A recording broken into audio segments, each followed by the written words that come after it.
In order to access the driveshaft carrier, we're going to have to remove the tunnel brace, then lower the exhaust down in the back, and then we'll have to remove as many of the nuts as we need to from the splash shields in order to get the heat shield out of the way.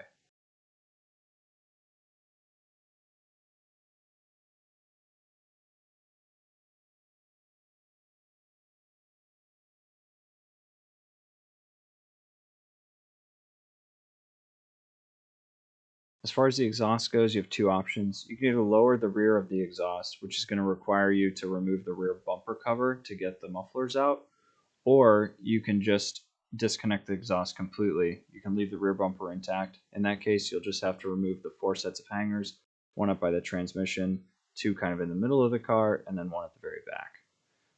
Then you'll disconnect the downpipes and you should be able to lower the exhaust completely off the car.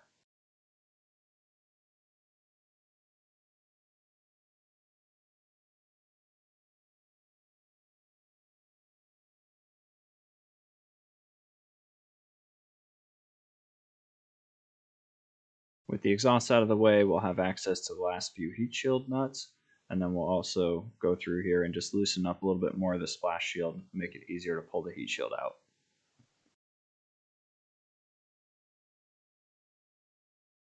Next, we're going to cut off the OEM carrier. To start with, just cut one of the legs off.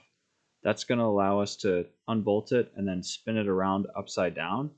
A little trick we do is to rebolt it back up with one of the legs. That kind of holds it in place, so then you can make the final 2 cuts and drop the drive shaft out of the carrier.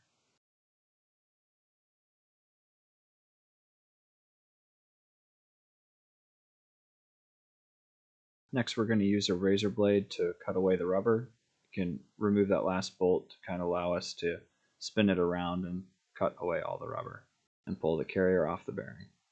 Then we use that same razor blade and we're going to cut away the center rib. We're going to leave the base layer of rubber intact, just removing that little bit of center rib.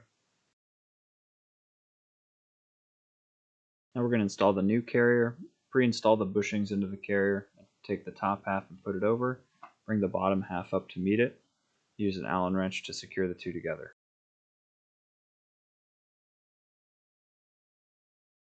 As you're tightening them up, go back and forth left to right to make sure the bolts don't bind in the holes.